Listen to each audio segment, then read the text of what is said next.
Magandang araw po, welcome po sa aking channel of 9TV. Nandito po tayo ngayon sa Alfonso, Cavite kung saan meron po tayong bagong video presentation. Isang small cat na farmland.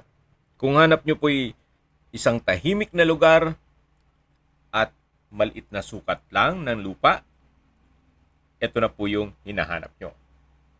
May lot area po ito na 199 square meters at mula po Barangay Road, mga 5 minutes walk po.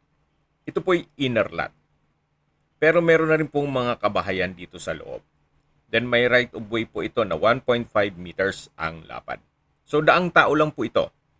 Hindi po pasok ang sasakyan na 4 wheels. Kung motor, pwede po. So tungkol naman sa dokumento nito, ito ay tax declaration at binebenta po ito ni owner sa halagang 995,000 pesos.